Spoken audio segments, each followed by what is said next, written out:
Greetings, hello, welcome to our 10th workshop on the 12 Days of DrawPaintMas. Yes. Get a little loopy now. So welcome. This is my 10th in the series of my 12 Days of DrawPaintMas, which you can find the previous ones on both YouTube and Facebook. And so today we are focusing on a really beautiful plant, the Christmas cactus. And so I've chosen this today partly because it's called Christmas Cactus. And in this series, we are celebrating all things Christmas related to plants and animals and things related to the holidays and winter.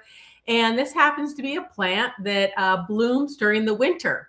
Actually, there's a version called the Thanksgiving Christmas and Thanksgiving cactus and Easter cactus and Christmas cactus.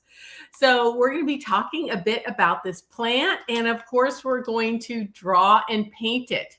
So if you can, please say hello in the chat box. I'd love to know if you are growing one of these or have in the past, and if you've had luck with them.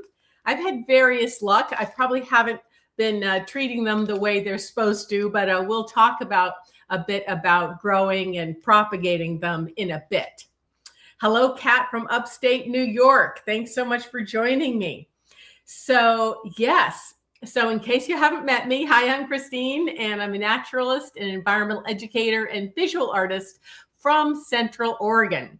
Though this week I am in Southern Oregon in Ashland, and it's a quite cloudy, cold day. So I hope I'm going to be able to get to go hiking today like I try to do every day. Anyway, let me first talk about the materials I'm going to use. Now, you may or may not have materials, and that's okay. You can just watch. Sometimes it's instructive just to watch the steps first. And then later on, when you have all the materials, watch the replay. And so we are going to be sketching in pencil, and we're going to be sketching on paper. And I've got two different kinds of paper I'm playing with today. My watercolor paper, it's 120-pound cold press. And then I have a hot press Bristol board. And I've been playing with both of these over this 12 days of DrawPaintMas. So you may have seen me using those. What else? So we're going to need a brush. I'm probably going to just use kind of a medium-sized brush. And then I have a little script liner brush as well for these little lines of these styles that hold the anthers. What else? And then, of course, we've got our watercolors. I'm not going to use this pan. I'm going to use this because it has the colors I want. And I have made some swatches because that always helps to really know what your colors look like. And I've cleaned them up because I really need to have some bright pink. Now, this flower comes in a lot of different colors, but I'm going to try to emulate this pink one. Now, if you're on my mailing list, today I emailed out the high resolution image for you because in previous days, people have said that they couldn't see my drawing large enough because I had the photo up. So we're going to focus on having a bigger drawing here. And hopefully you've downloaded your picture. And then we also have a real one here. Now, I'm glad I have a photo because these haven't quite opened yet, so they're not going to be as pretty. Let's see. Cindy says, hello from New Hampshire. You had a Christmas cactus years ago, but it didn't do too well with it. Okay, well, let me first introduce this cactus to you. It doesn't look much like a cactus, but it is in the cactus family, and that family is endemic to North and Central and some parts of South America. Now, most cactus you think of being round with spines and having big open bowl-shaped flowers, kind of like a sunflower. But these are really different. Now, these actually are native to Brazil. They're native to the Atlantic Ocean side, where the habitat, they call it the Atlantic forests, and those forests are actually really highly endangered.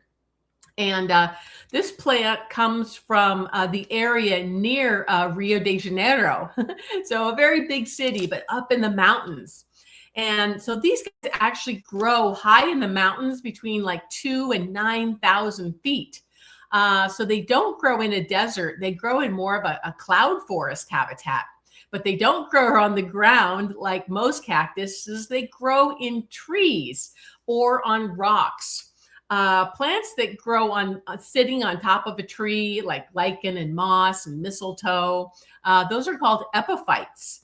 And in the tropical rainforests of Central and South America, you get tons of plants that are epiphytes, because up there in the trees, you get more light and less competition. And so there actually are a lot of different species of epiphytic cactus. You wouldn't believe it, but they are. One of the most beautiful ones, I think, is called Queen of the Night. And it has some beautiful white flowers.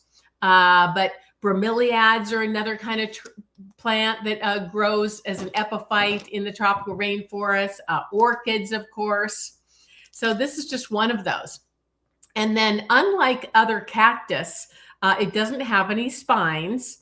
And it doesn't have any leaves, which is the same for other cactus. Most cactus just have a stem. And when you think of a big round cactus or like a barrel cactus, that's all stem. There's no leaves. So these, as we can see here, these green parts, these are the stems. Now, there are several species of these. And again, the only place they live is up in the mountains near Rio de Janeiro. That's where they're endemic to. And there's about 6 to 10 species, depending on what taxonomists you talk to. And let's see, I'm always having to get rid of people. Have to ban some users. Just a moment, sorry. Yes, so yeah, there's just several species of these. And of course, the ones we grow at home are all cultivars, and they've been created into lots of different sizes and shapes, and mainly different variations of colors of flowers. So there's red ones, there's pink ones, there's yellow and orange ones, and even white ones.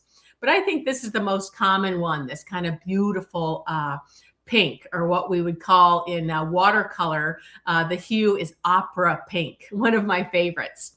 So let's see. Oh yeah, and in Brazil, they speak Portuguese, not Spanish, and the name for it is Flor de Mayo, because it blooms in May, which is their more of their winter time. Same thing like here. And in Mexico, they call it Cacto de Navidad. In France, they call it Cactus de Noël. But again, it's only a native to Brazil. And of course, it's one of the most popular potted plants, along with poinsettias and hollies this time of year. So what I'm going to do first, let me see. Oh, yeah. And then another cool thing is, a lot like other tubular red and pink flowers, this is pollinated by hummingbirds. And there happens to be a hummingbird called the Brazilian ruby hummingbird, whose distribution is exactly the same as this plant, and it's really specialized to pollinate it. And then once these flowers go to seed, the fruits are also evolved to be distributed by birds, kind of like mistletoe fruits.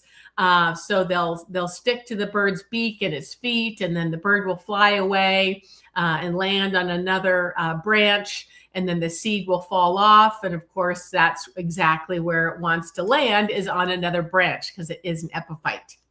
Okay, so what I want us to do, as you probably know, being a biologist, is I love to teach people about the thing we're drawing. And the more you know about its anatomy and behavior, if it's an animal, unless it's a carnivorous plant, then the more accurately you can draw it. So the more time we spend kind of looking at it before we start drawing it, the better we're going to be.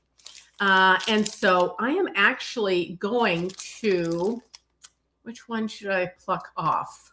So I'm actually going to pluck off one of these so that we can see it a little bit better. And I'm going to put it right there. And that doesn't matter. I haven't killed it because, like a lot of plants, you can dry this a little bit. So this end is a bit dried, and then you can plant it in it, and it will become a new plant. So don't worry, I didn't kill it. But we're going to look at this, and I'm going to do just kind of a quick painting of it to just kind of demonstrate some of its parts. And let's see, I think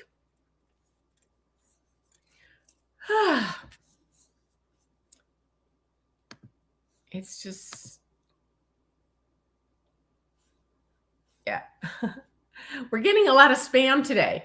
Okay, so this is frustrating because I work really hard on these projects, and I spend pretty much spending full time these last 2 weeks on this program. So I'd appreciate no spammy remarks, but that's good. Goes with the territory. Okay, so anyway, we do have the Christmas cactus here. And so I've got the Bristol board here. So I'm just going to do a quick drawing of this real one. And I really do like to have a combination of resources when I'm drawing something. So I like to draw, I like to have real specimens, and I like to have some photo references. And if it's like a bird, I'll kind of have some video references. But basically, the plant is these jointed stems. And again, these aren't leaves, these are stems. And so there's kind of a vein in the middle. And then it happens that this one has a branch. And then they're generally, I don't know if you can see that, a little darker. They're generally, these flat stems have different shapes to them. And supposedly this one that has the kind of, oh, there's the squirrel. He's so cute. Supposedly these ones that have the zigzaggy stems, supposedly this one is called the Thanksgiving cactus, but it's blooming right now at Christmas. So you never know. So anyway, some of these species and cultivars of the Christmas cactus will have spines like this, and some will just be oval, like the other one we're going to spend more time drawing. Someone says you can't see the plant. I don't know. It's good to watch this not on a phone. You might be on a phone because it might not be exactly centered. So it's always good to watch from a desktop if you can. Tell me, Rita, if you're watching on a phone. I did move this plant, if that's what you're talking about. I'm showing this. Can you see this, Rita? So anyway, so all they have is these repeating stems, kind of the same shape. Oops, I put that one in front. It's supposed to be in back. Yeah, and so some of them have more of an oval stem, and some have these spines on the edges. Okay, Rita says no, you're on an iPad, so I don't know. I'm sorry, I can't move this any farther. And so then you've got the flower, and the flower. This is the bud here, and it's kind of an oval before it opens. And you'll see there's kind of a base to it. And then there's these overlapping things that look like petals. And in In cactus, the sepals and the petals look alike. So generally the sepal is the green part, usually 5 of them that surround the flower, and they look different. But in a lot of plants, the sepals and petals are the same. And so they call them tepals, sepals and petals put together. Anyway, so what else can you notice? Oh yeah, so there's a bunch of these, not an exact number, not like most plants where you have like usually 4 or 5 or 6 petals. Cactus family members are kind of like sunflowers and having lots and lots of petals. So you don't have to worry about being exact. Okay. Rita, can you see the plant now that I'm pointing to? I don't know if she's saying, or this is right in the middle of my screen. Can you see it now? This is, yeah, I don't know. It's always challenging trying to deal with technology, isn't it? Ugh. Okay. Well, anyway, I have to just do what I'm doing. Okay, so I'm going to just set that aside. And then, so we are going to, let me see if I can, oh, now you said yes. So I think, now I forget where I was.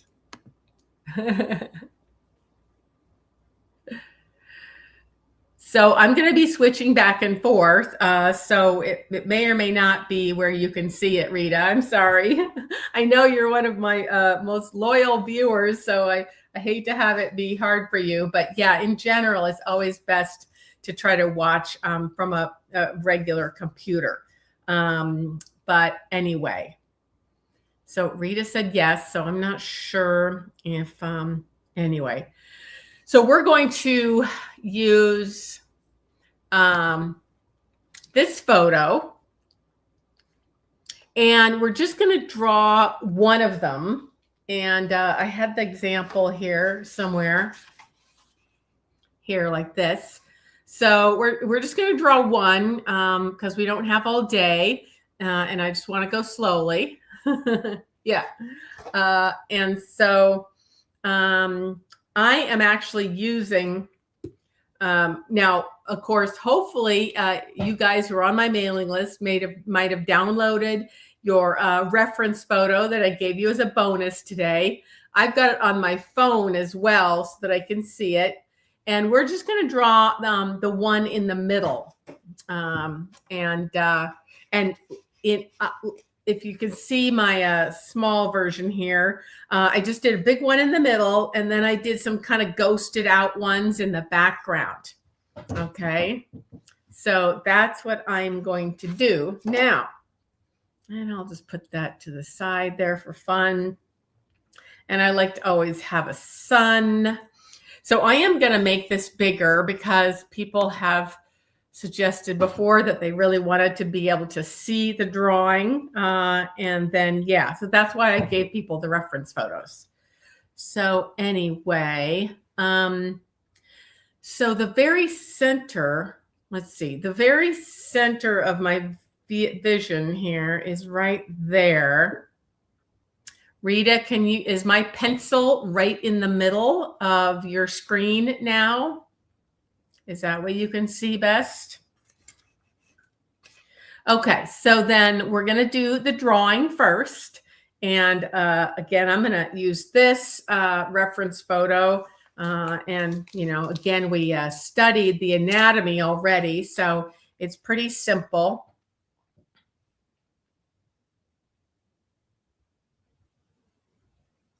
Cindy, you said you got 2 notifications for each class. Yeah, I've actually set it up. This is very confusing. I've set up the this live streaming app so that there's a phone version and a desktop version, and they look different depending on which one you click, I think. Sorry, I am not good at technology. I love to teach, but I'm not good at marketing and technology. I can't do everything. Okay. And Rita said, yes, but your picture is narrow and elongated. Right. Okay.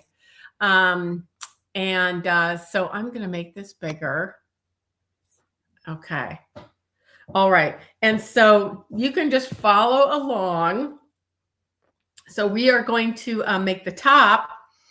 Well, we're going to make the top a lot like this one. Why don't we just do that again? And then you can really see it as well. And I'm going to draw it bigger. So I'm going to have, because, I like to make my photo references just kind of suggestions. So I'm going to make my main vein of my first segment, and then a main vein of my second segment, and then my third segment. And then I think that's where I'll have my flower. Okay. So, and then, so I'm going to then draw,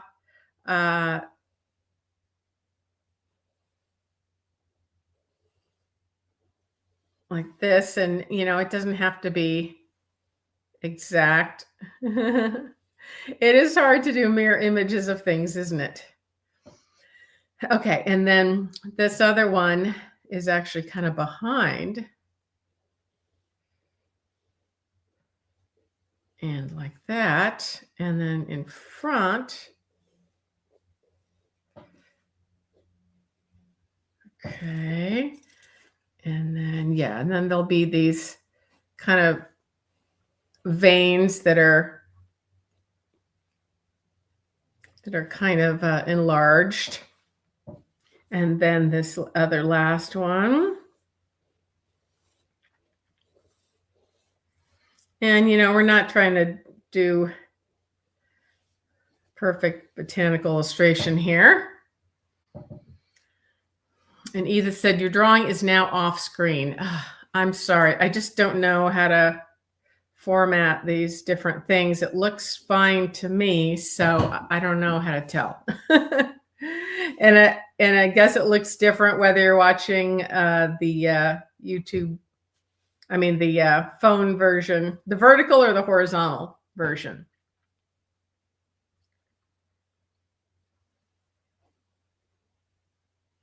Okay, and then so the flower, I'm going to not use this flower. I'm going to use the flower that I see in the reference photo. And so who knows if you can see this reference photo.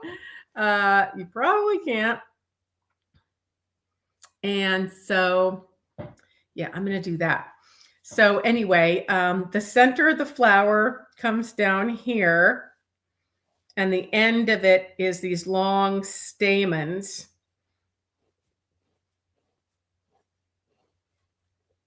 With the little circles for the anthers, and then the really big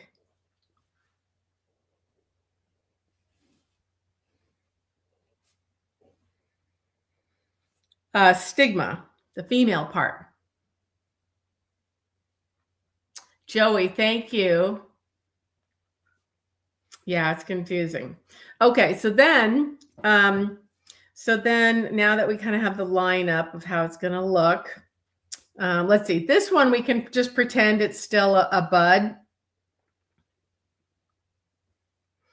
and it will have this top part, and then some overlapping tepals. Again, you don't have to be too perfect. There's just a whole bunch of them, depending, I think, on the species and the cultivar. Can you see my pencil lines? And then the open flower is a little bit more complex because it's a bunch of overlapping parts, but we'll just follow along with me. We're not going to try to make it too perfect, but I'm going to do this first one here. I can get rid of this line here. So there's just these different arcs. Actually, and Then this one coming down here.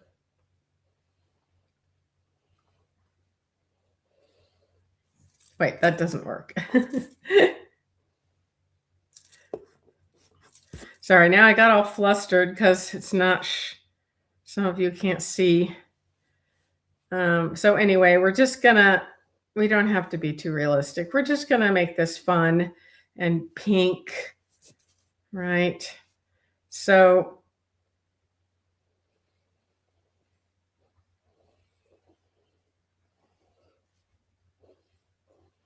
and yeah.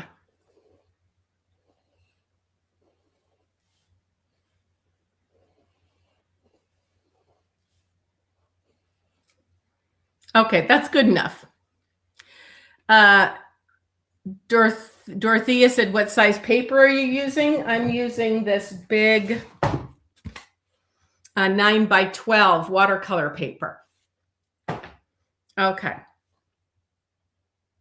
Okay, and then so now, again, the idea is kind of to start kind of looking like this. So we're going to look at that. We're going to look at these stems and paint those first. So like I said before, I will get my watercolors, and then I previously did some swatches. So basically what I have is here. Mainly we're going to be using this beautiful hot pink and a little bit of this quinacridone magenta.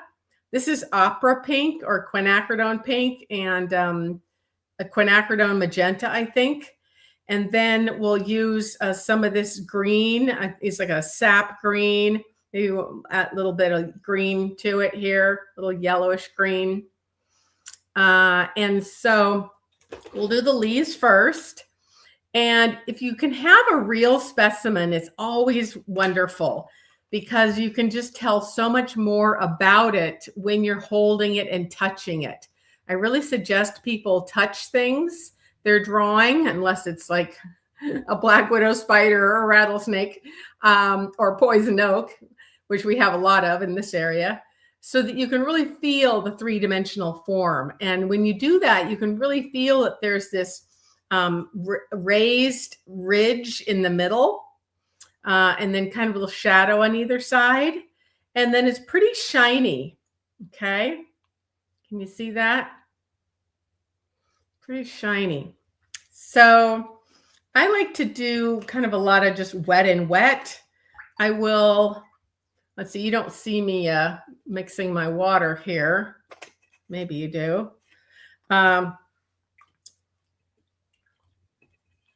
Can some of you, does anyone, how about, see my palette that I'm mixing on right now? Anybody? So I will go in with this really yellow green first, and then I'll add some shadows with the darker blue green. So I'm just gonna kind of do this whole thing just real quick, and then I'll add some highlights and shadows to it.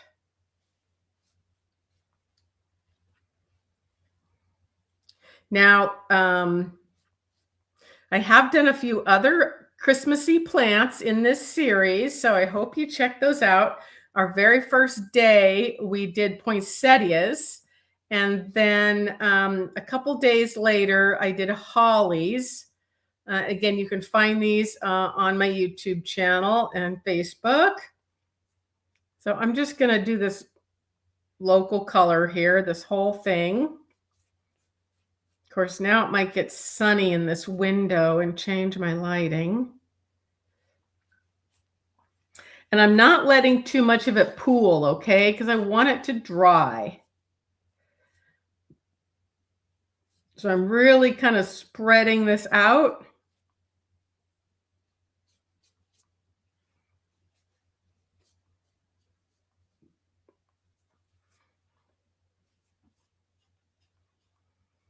Good, says Helen says, yes, you see it all. Wonderful. Yeah, there's so many different formats people can watch things on now. And this live streaming app I use called StreamYard, I think they're trying to be helpful and have it so that you can watch it vertically or horizontally, but I'm not quite sure if it automatically knows what kind of device you're watching on or not. Okay, so anyway, that's really warm, but we do see, you know, kind of this ridge in the middle, and the rest of it is a really cool green. And another thing I'll always have with me is just scrap paper so that I can mix a green. And so that's kind of a really muddy green. That's a very blue green. And, you know, I can always mix two colors together.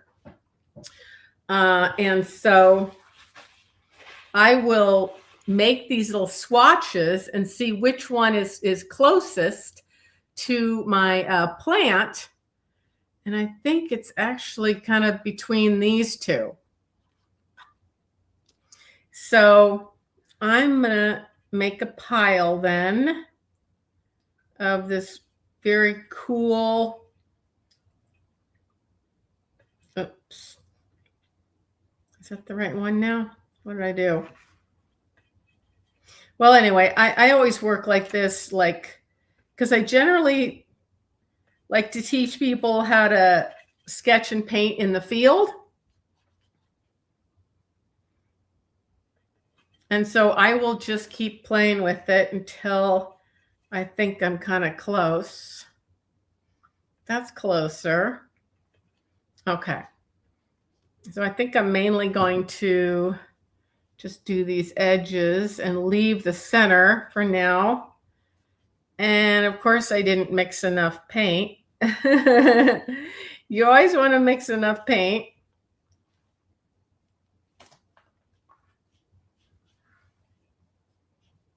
And hopefully I can remix that. Tell me in the chat box if anybody's actually following along today. Say following, or just say watching if you're just watching. Yep, seems like I need some more of this. Yeah, I'm going to leave that center. Oh, good. I'm glad the sun's coming out. I'm supposed to go on a hike with friends today at 1:30. It's 12:30 right now. I try not to have these go longer than an hour because I know you have lots of things you're probably doing. Oops.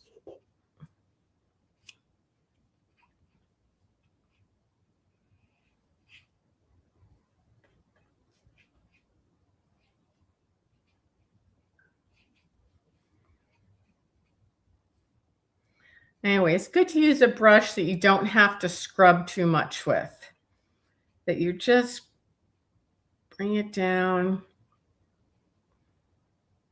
I actually pre-recorded a version of this, but my new phone records in such high resolution that it took over an hour to upload.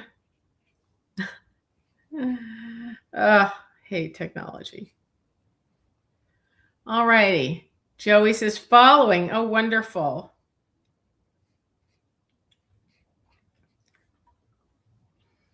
Let's see. And I think I'll soften that ridge by just having a clean brush, kind of a clean white brush. That softens that ridge a bit. And then, you know, I can put some shadow on it later when it gets a little bit darker. But yeah, I think I'm still way too... And this happens a lot, you know. Yeah, that's a lot closer, isn't it? I think that's a lot closer. I think I need to make some more. I'm mixing this blue green with this kind of muddy green. And oh yeah, much better. See how much better that is? So it's really easy to be too pale with watercolors. And you always want to remember that watercolors dry lighter than they appear when you're mixing them. So you have to be more bold. And I plan to add some subtle highlights with just my white charcoal pencil. So I'm not trying to preserve any whites like a watercolor purist would. I'm not a purist. I just get things done however they're going to need to get done. Yes, see how much more accurate that color is. Really deep blue-green.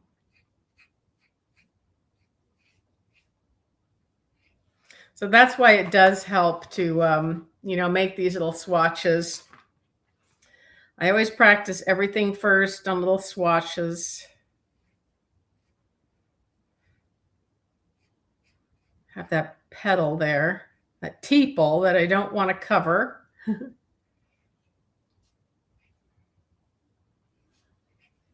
think I'm going to leave just a tiny bit of edge there. Oh, I'm running out of paint. And the more you paint, the more you get used to your paints, the quicker you can remix the exact same hue. But yeah, see, I took longer than I should have because my first one was kind of pale. But I don't mind making mistakes in front of you guys because we're just having fun here, and you can just kind of see how I think as an artist, how I solve problems. Oh, now it's getting really bright and sunny outside. There. So now I still do want to soften that ridge in the center. So I'm just taking a sort of a clean, dry brush and rubbing it over there. That softens that. That's looking a little closer, isn't it?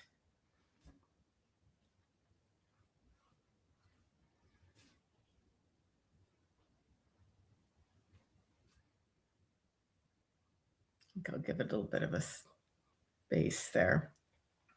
And I think I'll make this one a bit more in the shade. It's going to be underneath that other leaf.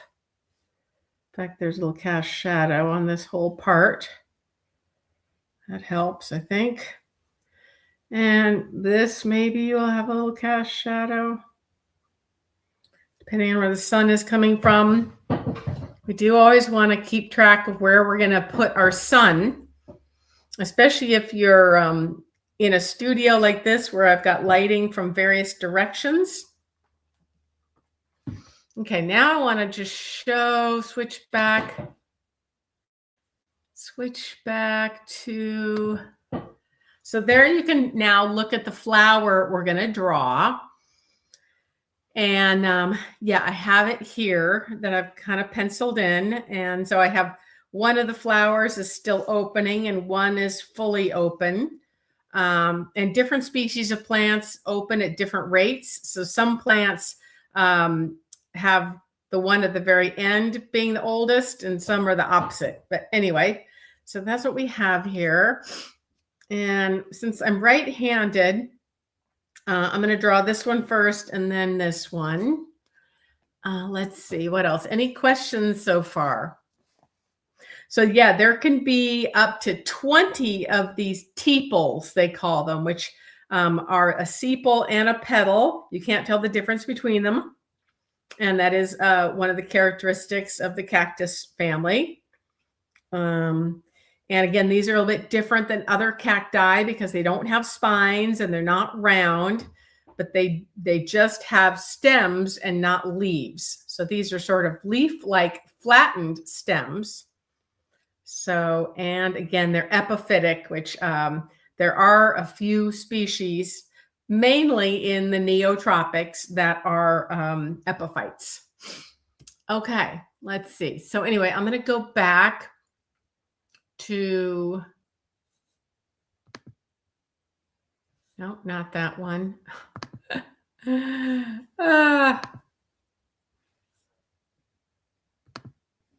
Okay, well, you can just follow along. All righty, so you see now I've got this beautiful hot pink, and it's really tough to get that exact, but that's what we have here is these hot pink flowers. So I'm going to make sure I'm using some clean water, not my green water, because I don't want to muddy that at all.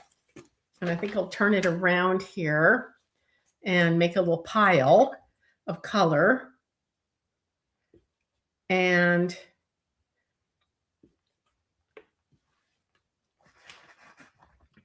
yeah, like I said, I've got my little cheat sheet here too. I don't know if you guys can see that at all, or if you went to the trouble to download the high resolution image I provided for you, because I knew it was hard to see both. Okay, so anyway, what you notice is kind of the base or inside of the flower is kind of a lighter whitish pink. And then the kind of tepals, as they call them, that are angling outward are a darker pink and even this quinacridone magenta. So there is just the littlest hint. I'm just going to make it really pale here of that center part of the flower, the base of each of those. I've got a hair. That's obnoxious. There's a hair on my... Okay, so really subtle. And then I'm going to add the pink.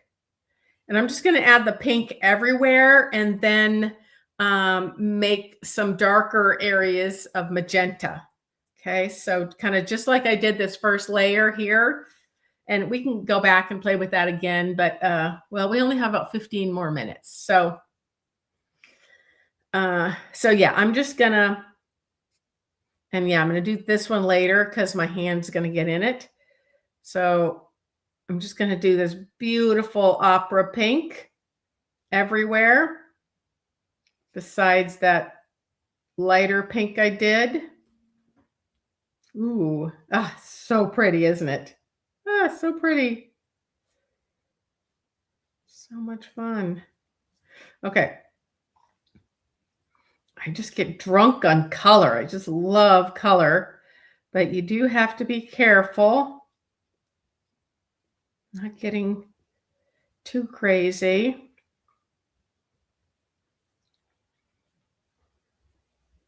So yeah, I'm just getting what we call the local color, which is basically if you look at this flower, you're going to say, oh, this flower is pink. So I'm just going to put that everywhere, except in these first areas that I wanted to make very light pink.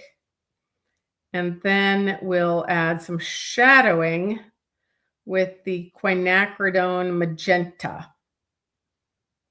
That's just a shade of magenta that's made by Daniel Smith.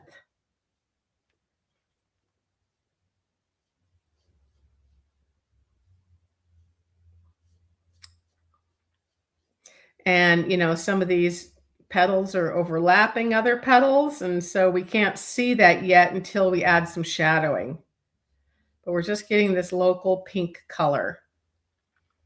And I can probably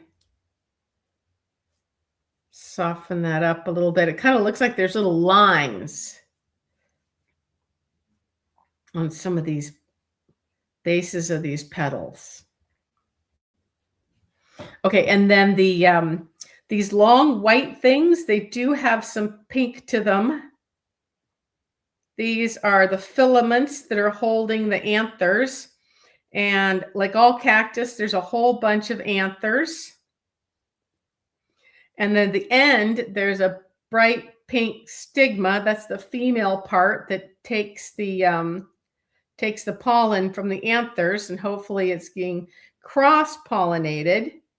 And again, like I said, there's this special bird called the Brazilian ruby hummingbird that specializes in pollinating these.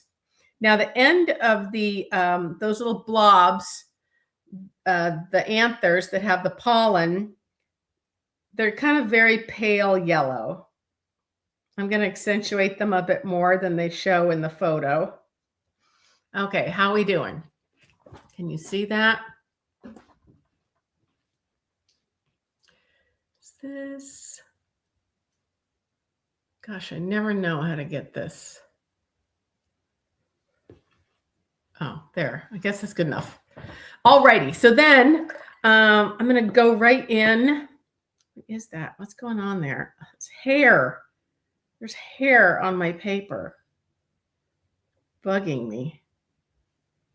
And now it's lifting. So that's what happens when you go in. Hopefully you can't see that.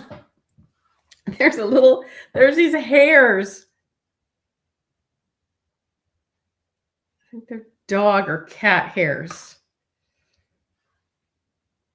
All right. And so then I'm going to add a darker purple. Oh, and the last thing we'll do is this bud here.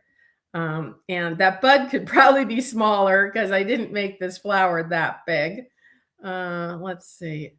Oh, yeah, I forgot to kind of connect the flower. And that connection, there has a little bit of green in that connection, the base. I'm going to add a little bit of green. Something like that. All right, so then I'm going to go in with this magenta and just do some kind of some shadowing so that we can separate some of these. And then I'll soften that edge.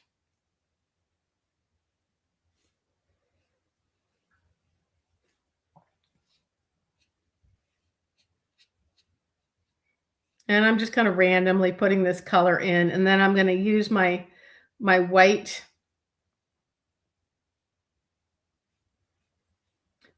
charcoal pencil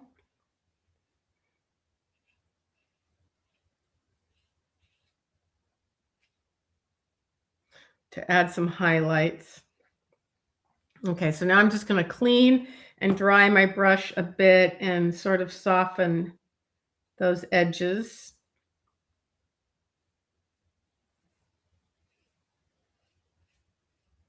So you don't have to worry about getting this color exact. I don't think I have my color that exact either, because there's hundreds of varieties of these things. Joey says your cat helps you paint too. Yeah. And then let's see, how's it looking? Oh yeah, this looks kind of weird. So we're gonna add. There's even a tinge of orange in here. So, you know, for fun, you can do a little bit of layering. Like if I wanted to take a little bit of like quinacridone gold and sort of wash it over some areas for fun.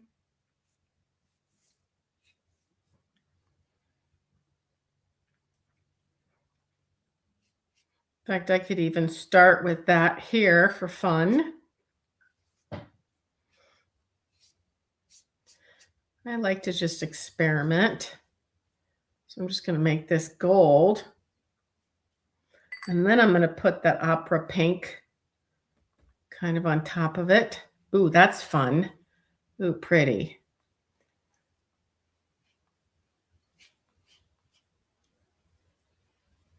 And watercolor is always best if you don't fuss with it too much.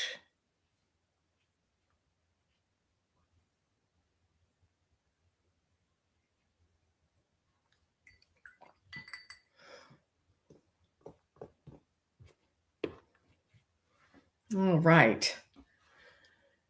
How are we doing? Again, I can go back to showing this one. So that's sort of what we were aiming for. I could probably go even a little darker in some areas with this other reddish. It was kind of just fun to do some wet and wet stuff.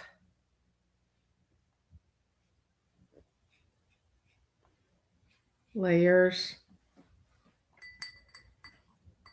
And then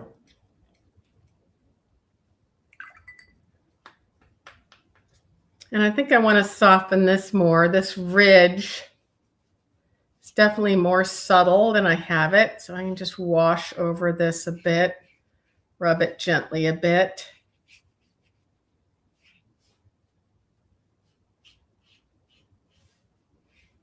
And even if I wanted to, since my son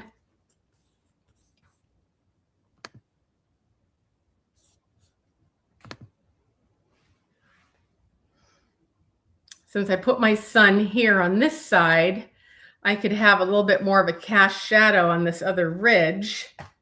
So I could go a bit darker and have, because this is a raised ridge, this yellow area.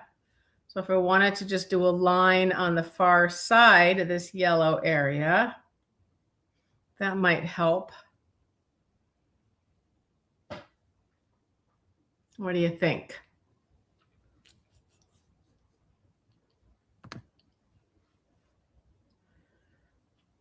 Yeah. Okay. Okay. And then this one I could add, since it's still fairly wet, I want my paint fairly dry. If I'm going to add the little edges of the flower blossom, the little tepals.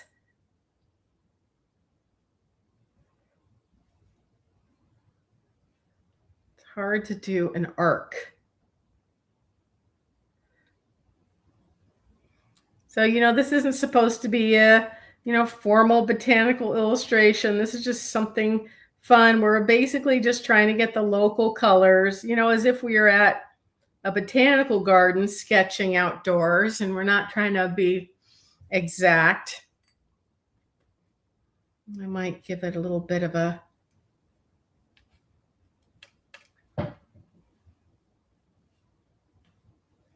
little shadow.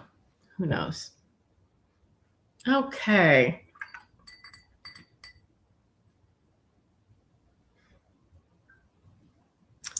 All righty. Any questions?